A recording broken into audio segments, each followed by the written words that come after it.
Hello दोस्तों, welcome back to Sunday series. Jeff Bezos की net worth 2022 में 117.5 बिलियन यूएस डॉलर है। वॉरेन बफेट की total net worth 109.5 billion US dollar है।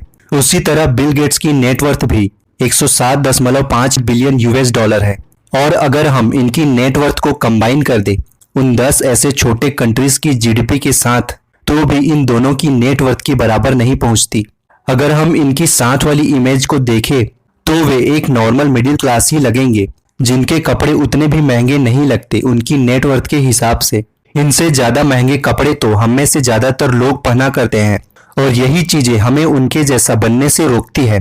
एक तरफ सक्सेसफुल लोग नॉर्मल कंफर्टेबल कपड़े पहनना और कम चीजों में खुश रहना ज्यादा पसंद करते हैं, वहीं दूसरी ओर मिडिल क्लास माइंडसेट वाले लोगों के लिए चीजें कम पड़ जाती है फाइनेंशियल फ्रीडम को समझने के लिए। अगर एक मिडिल क्लास इंसान अपना 50% इनकम सेव करने लगे और इसी तरह इसे कई सालों तक करता रहे, फिर भी उसे गौतम अडानी की नेटवर्थ 136 बिलियन यूएस डॉलर्स जितनी वेल्थ जमा करने के लिए 1 करोड़ 47 लाख साल तक का समय लग जाएगा।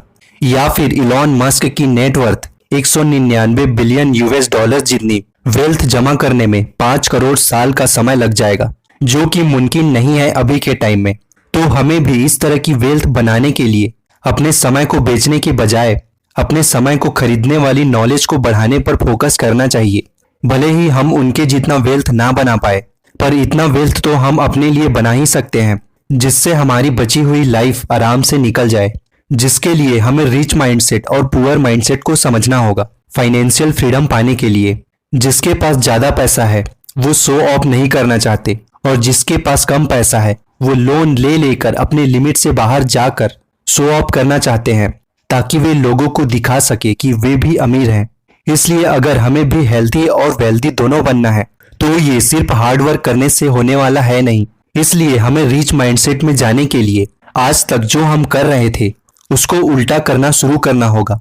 मतलब हम जितना हार्ड वर्क आज तक करते आए हैं, अब से स्मार्ट वर्क को आगे लेकर स्मार्ट वर्क के बारे में और ज्यादा सीखते हुए उस पर काम करते हुए अपने टाइम को सही जगह स्पेंड करना है। हार्ड वर्क का मतलब है समय बेचना और स्मार्ट वर्क का मतलब है समय खरीदना। और ज्यादातर अमीर लोग फाइनेंशियली फ्री हुए हैं समय खरीद कर, ना कि बेच कर।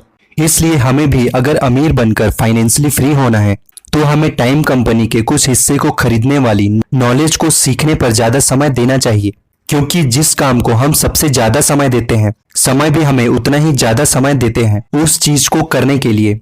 और इसीलिए फाइनेंशियली फ्री अमीर लोगों के पास ज्यादा समय होता है एक अमीर दिखने वाले गरीब के मुकाबले। और ऐसे शो ऑफ करने वाले लोग ही पुअर माइंडसेट वाले होते हैं, जो अमीरों की तरह दिखना पसंद करते हैं, जबकि अमीर लोग रहना पसंद करते हैं। और इसी रिच माइंडसेट और पुअर माइंडसेट के बारे में हम रॉबर्ट कियोसाकी की कुछ बुक्सेस और कुछ सक्सेसफुल लोगों की लाइफ स्टोरी से कुछ इंपॉर्टेंट लेसन्स के बारे में सीखेंगे कि कैसे उन्होंने अपने पुअर माइंडसेट को बदलकर रिच माइंडसेट के जरिए फाइनेंशियल फ्रीडम अचीव किया। इसलिए हमें भी ऑथर्स की बातों को मानकर पुअर माइंडसेट को चेंज करके रिच माइंडसेट बनने पर फोकस करना है, जो फ्यूचर के बारे में काफी अच्छे से सिखाते हैं। और बुक्स पढ़ने से एक गरीब इंसान का बच्चा भी अमीर बनने के बारे में सोचना शुरू कर सकता है। और सक्सेस की पहली सीढ़ी भी नॉलेज लेकर सोचने से ही शुरू होती है। अगर आप भी फाइनेंशियली फ्रीडम पाना चाहते हैं तो इस वीडियो को अंत तक जरूर देखिए। पहला लेसन आता है money solves many problem. Robert Kiyosaki अपनी पहली book rich dad poor dad में सिखाते हैं कि गरीब, मिडिल क्लास और अमीर आदमी अपने पैसों को कहां पर खर्च करते हैं। ज्यादातर लोग ये सोचते हैं कि ज्यादा पैसा बनाने के लिए हमें ज्यादा पैसा चाहिए, लेकिन ऑथर कहते हैं कि ऐसा नहीं है। ज्यादा पैसा बनाने के लिए हमें फाइनेंशियल नॉलेज की ज्यादा जरूरत होती है। इसके लिए हमें 3 चीजों को समझना होगा। पहला, इनकम स्टेटमेंट। इसमें 2 चीजें आती हैं, इनकम और एक्सपेंस। इनकम जो हमारे रोज के काम या जॉब से आता है, और एक्सपेंसेस जो महीने का खर्चा होता है। दूसरा है बैलेंस शीट। इसमें भी 2 चीजें आती हैं, एसेट्स और लाइबिलिटीज। एसेट्स जो हमें पैसे कमा कर देती है, जैसे rental income, online income etcetera. और लाइबिलिटीज जो हमारे पैसे उड़ा ले जाती है, जैसे लोन लेना या जरूरत से ज्यादा महंगी चीजों को खरीदना एटसेट्रा। एक गरीब आदमी की जितनी इनकम होती है उससे भी ज्यादा उनके एक्सपेंसेस होते हैं।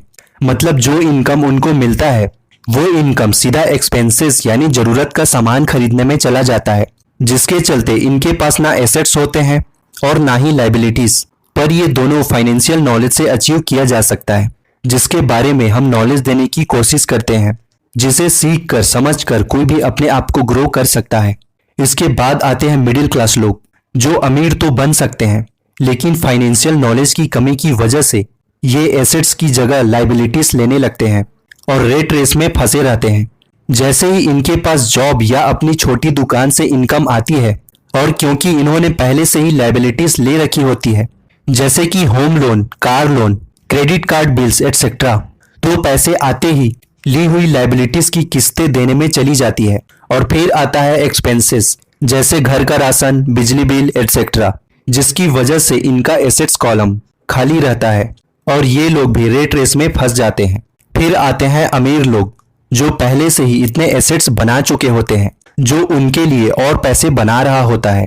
उन एसेट्स के पैसों में से कुछ पैसों को एक्सपेंस करते हैं, जैसे खाने में, बिजली बिल में एटसेट्रा, और एसेट्स के पैसों से ही वे लाइबिलिटीज खरीदते हैं। क्योंकि एसेट्स पैसे बनाते रहते हैं, इसलिए वे बचे हुए पैसों को दोबारा एसेट्स बनाने पर इन्वेस्ट करते हैं, जिससे उनका एसेट्स कॉलम बढ़ता रहता है। इसलिए अमीर आदमी और अमीर होता जाता है, क्योंकि उन्हें पता होता है कि पहले एसेट्स बनाएंगे फिर जाकर लाइबिलिटीज लेंगे।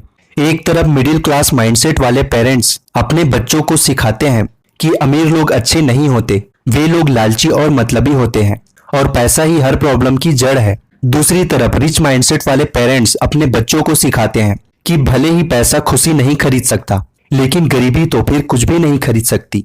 इसलिए पैसा जरूरी है, क्योंकि अगर पैसा नहीं है तो लाइफ में प्रॉब्लम से लड़ना और भी मुश्किल हो जाता है।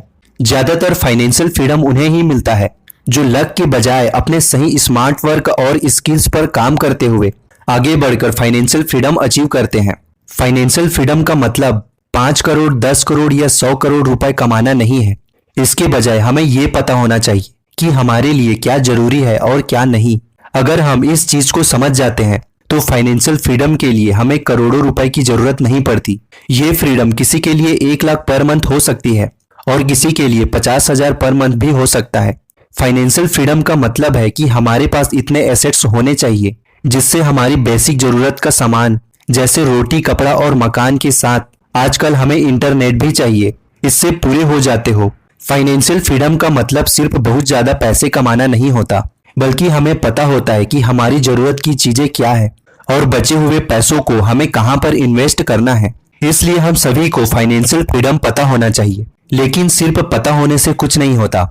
हम फाइनेंशियल फ्रीडम कैसे पाते हैं और रेट रेस से कैसे बाहर निकलते हैं, ये समझना भी जरूरी होता है। रेट रेस के बारे में हमने इससे पिछली वीडियो और rich dad poor dad book की समरी से भी सिखाने की कोशिश की है। अगर आपने वो वीडियोस नहीं देखी तो ऊपर आई बटन पर जाकर भी देख सकते हैं। रेट रेस से बाहर निकलने के लिए हमें अपने दिमाग में स्मॉल स्टेप्स तैयार करके सेट करना होगा, जिससे हमारा सेकंड नेचर बने। सेकंड नेचर का मतलब ये है कि हम अपने ब्रेन में फ्यूचर लाइफ और प्रेजेंट लाइफ में आ जा सकते हैं।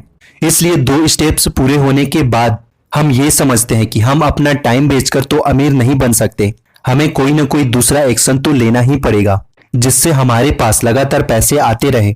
फिर चाहे वो कोई ऑनलाइन बिजनेस हो सकता है या इतने पैसे होंगे कि उसमें से ही डिविडेंड आते रहेंगे। इसके लिए बिजनेस ओनर और इन्वेस्टर हमें फाइनेंशियली फ्री होने के 2 तरीके सजेस्ट करते हैं, जिसमें पहला तरीका है डिविडेंड इनकम। इसमें हमें ऐसी स्टेबल कंपनी ढूंढनी पड़ती है जहां उस शेयर्स की वैल्यू तो हर साल बढ़ती रहती है, साथ ही वो कंपनी हमें डिविडेंड भी देती रहती है।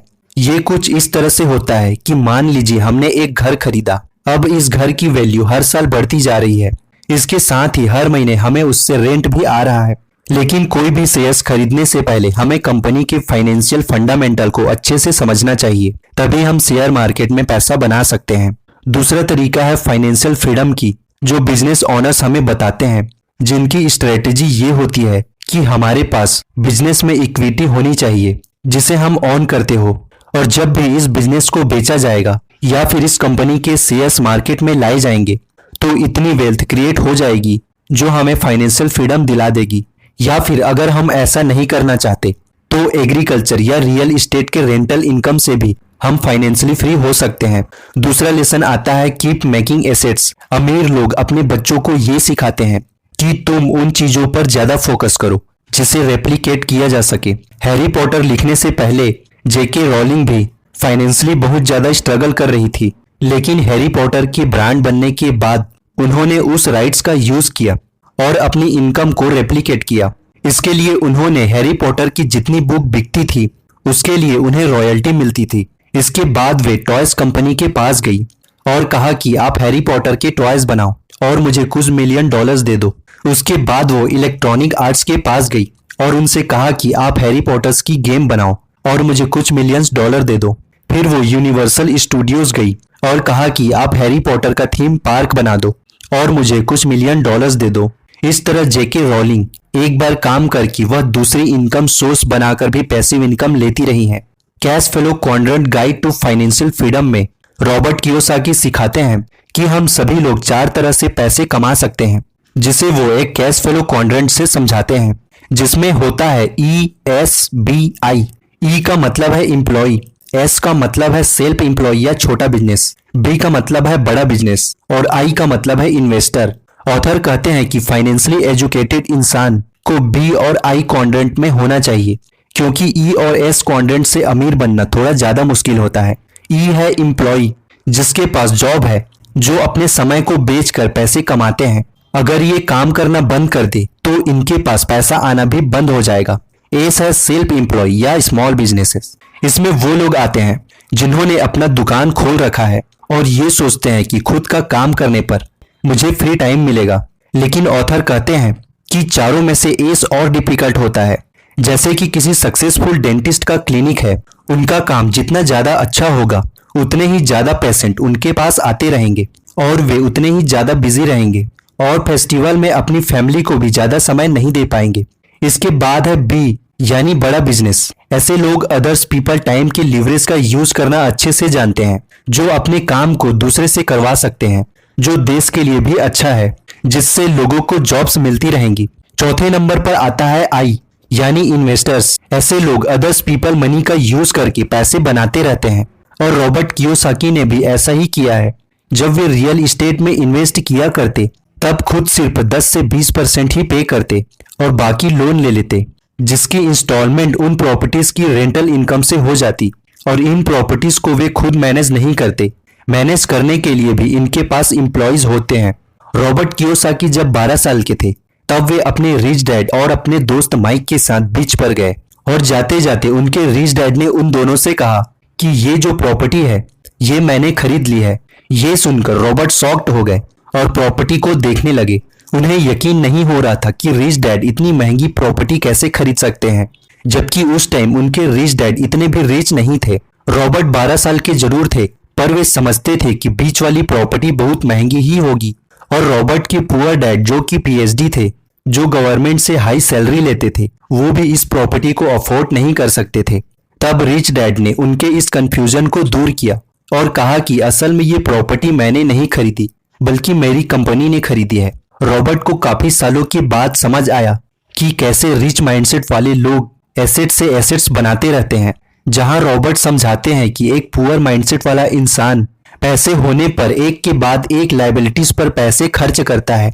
20 से 30 हजार की सैलरी होने के बाद भी एप्पल जैसे महंगे फोन लेता है, महंगे लैपटॉप लेता है और महंगे कपड़े तो पहनने ही हैं। लेकिन वहीं पर एक रिच माइंडसेट वाला इंसान पहले तो बहुत हार्ड वर्क करके एक एसेट्स बनाता है, जिस पर बहुत कम काम करने पर भी उसे लगातार पैसे मिलते रहते हैं। उसके बाद वे उन एसेट्स के पैसों से एक दूसरा एसेट्स बनाते हैं और दोनों एसेट्स के पैसों से वो एक तीसरा एसेट्स बनाते हैं और इसी तरह चलता रहता है।